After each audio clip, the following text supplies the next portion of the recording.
Welcome back, student. Hope you all are fine and happy right now. Now we are going to cover the part number 3 of lesson 2, that is biological classification. In this part we are going to study about the kingdom Protista. It is the second kingdom.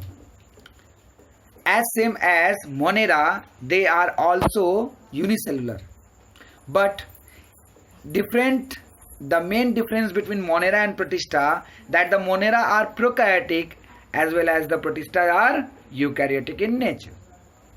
So let's study the topic Protista.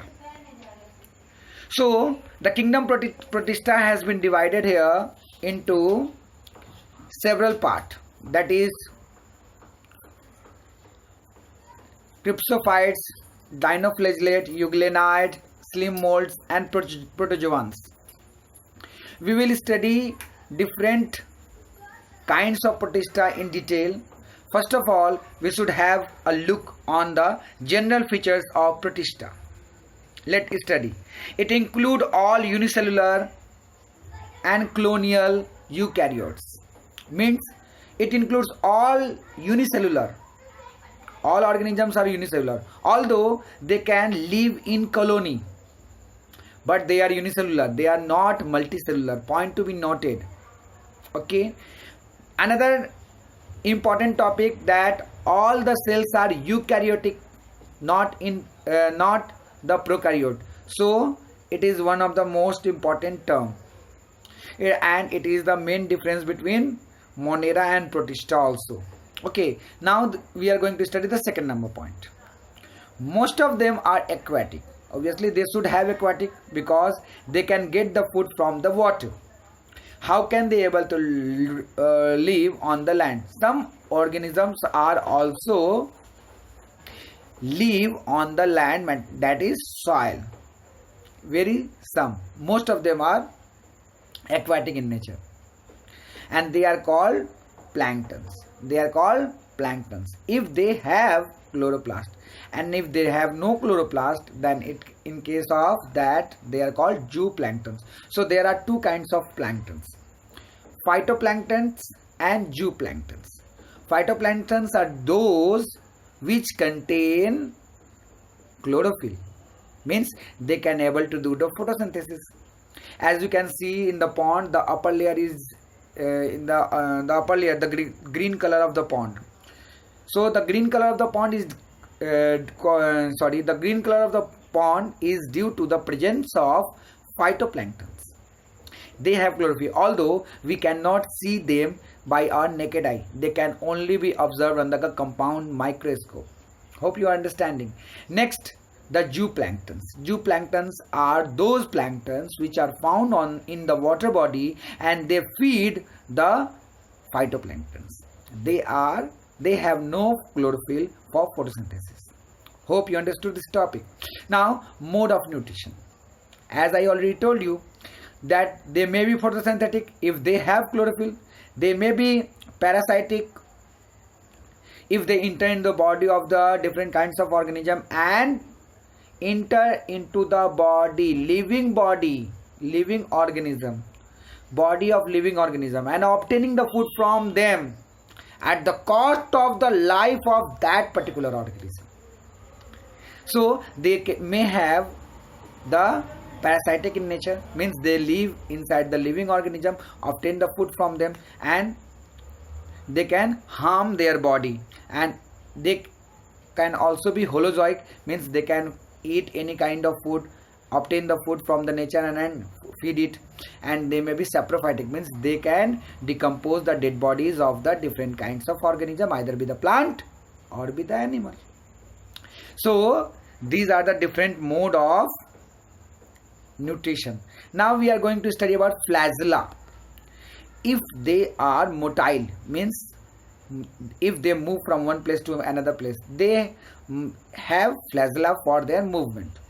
And if you cut the flagella, you will see inside the flagella there are 2.5 circle.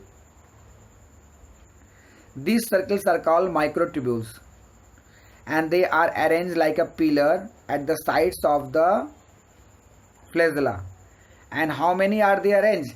There are total 9 circles like this, and 2 at the middle. So it is called 9 plus 2 arrangement. Understood?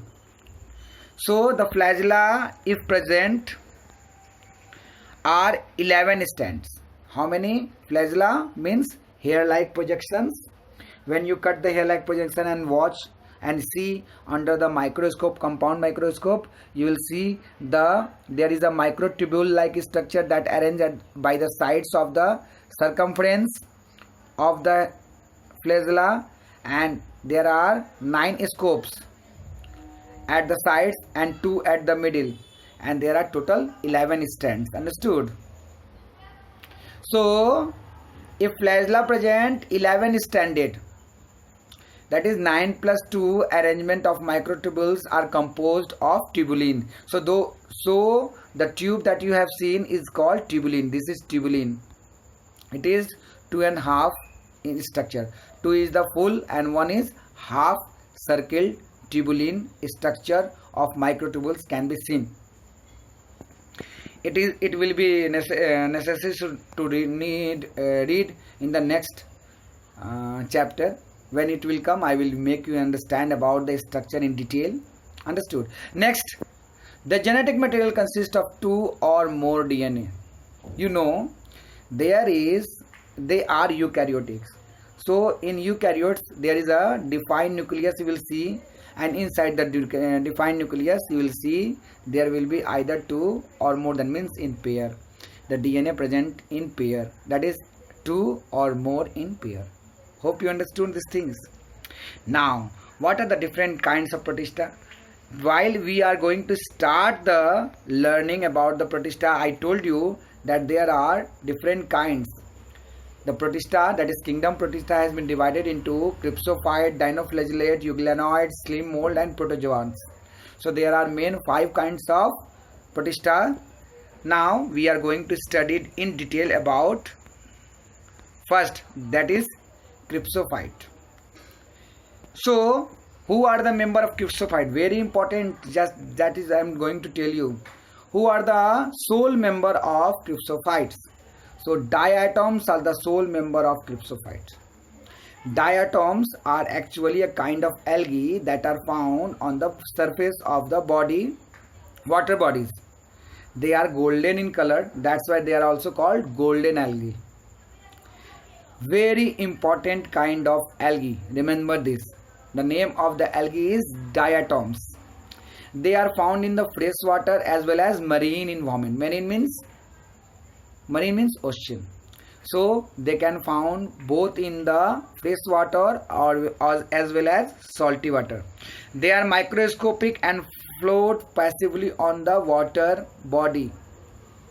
Means they have no any kind of locomotory organ, so they can move with the wave on the surface of the water like this.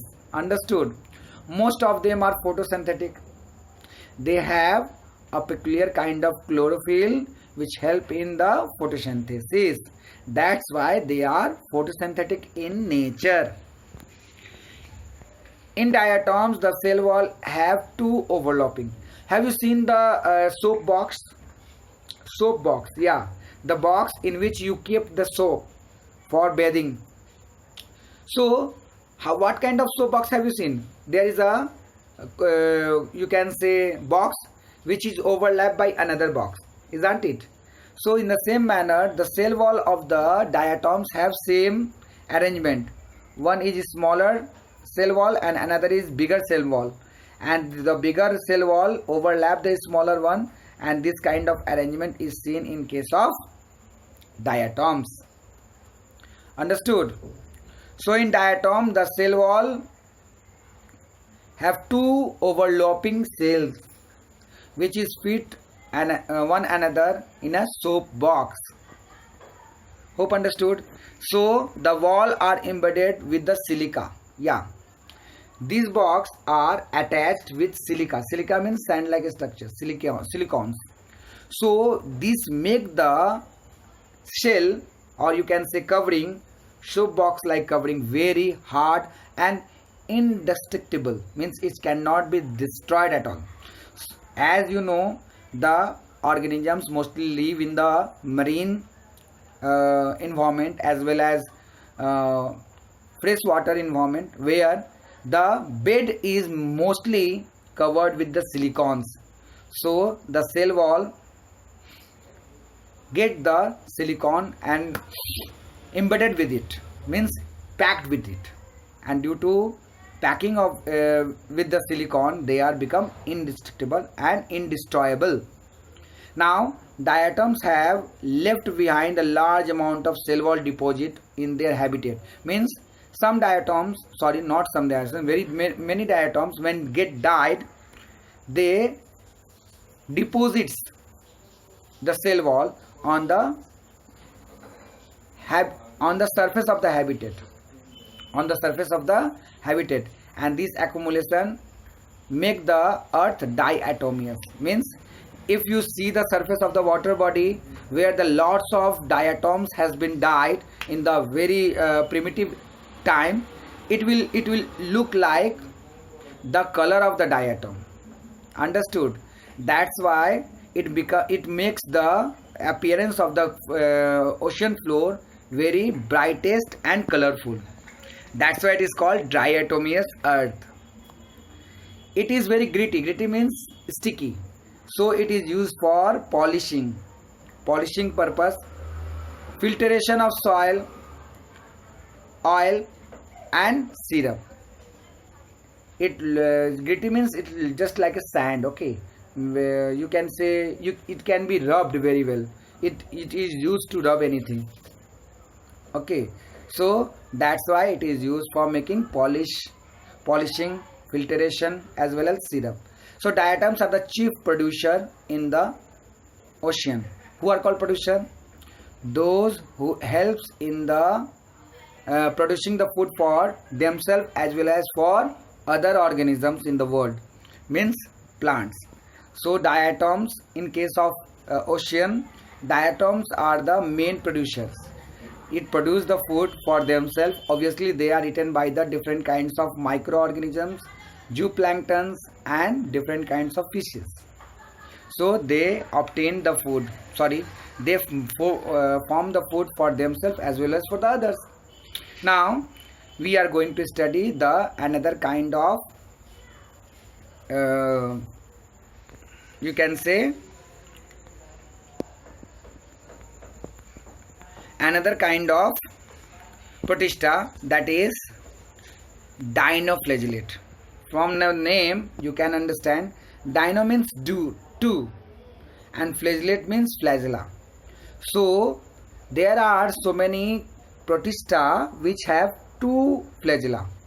One flagella is long and another flagella is get attached with it transversely.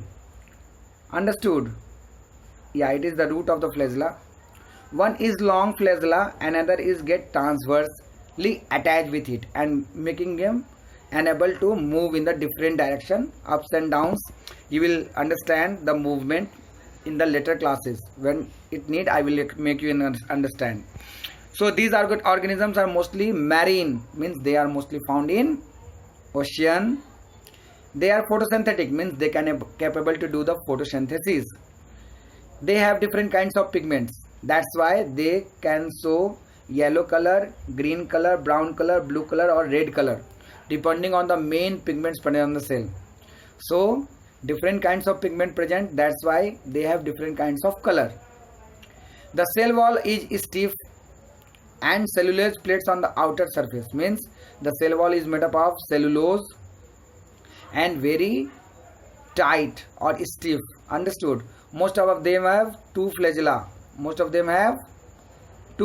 One lie longitudinally and another transversely, as I shown in the figure, in furrow between the wall plate. This is the cell wall. Here is the wall plate. This is the furrow. The first one is long, longitudinal, and the second one is small, that attach the longitudinal. Understood?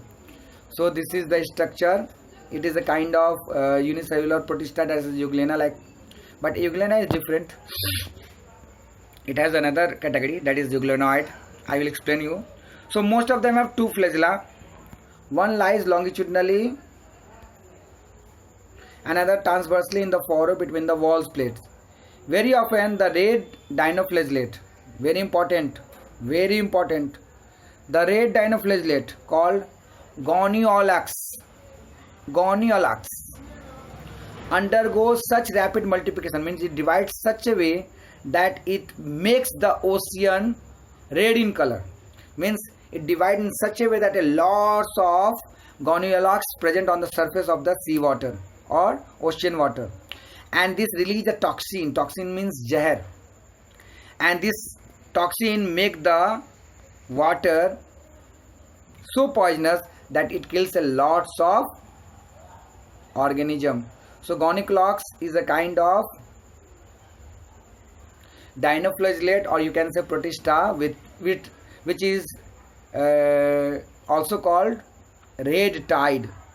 Remember this term, very important, red tide.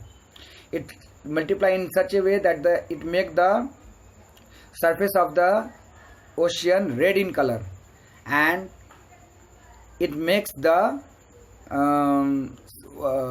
ocean surface red tide like structure. That's why it is called red tide, and it causes the death of many kinds of marine organisms, mainly the fishes. Okay, now the third term, that the third kind of protista that I am going to teach you, that is euglenoid, and it will be the last. After that, the two that will be left will be taught by me in the next class. Understood? Because the classes will be, if the classes become very large, it will be no more interesting for the both teacher as well as for the student. So try to understand this topic, that is euglenoid. Euglenoid, the main and sole member of this kind or this topic is euglena. And just I want to explain, euglena is a kind of organism which show dual type of nutrition, means they can able to do the photosynthesis because of the presence of cup-shaped chloroplast, and they cannot able to do the photosynthesis at night when there is no sunlight. At that time they become the holozoic nutrition. They do the holozoic nutrition, means they obtain the food from outside and catch it and eat it. Understood? So let's have a look on these topics. So majority of them are freshwater organisms found in stagnant water like pond. So most of them live on the pond. Instead of cell wall, they have a proteinous rich pellicle. Very important. Proteinous rich structure means, suppose there is a there is a protista with a cell wall. It is a outer protective covering cell wall. With cell wall there is a hook like structure that present on the outer surface. This hook like structure is called pellicle. Understood? So which make the body flexible and they can sit on the surface of the any bodies. They have two flagella, one short and one long. I already told you in case of dinoflagellate. Though they have photosynthetic in presence of sunlight, they derive the sunlight. When they deprive of sunlight, means when sunlight is not present, they behave like a heterotrophs and do the holozoic nutrition by catching the organisms, small organisms. Now, interestingly, the pigment of euglena are identical. Those are present in the higher plants, means they have the same chlorophyll as found in the plants. So it shows the interlink between the plant and the unicellular organism. Understood? Interlink means a connection. So it is the end of today's class. Hope you understood this topic very well. Make the notes over here, and if you have any kind of problem regarding understanding, you can ask me at any time, anywhere. I'll always ready to help you. Thank you. Bye bye. Make the note and send it to me.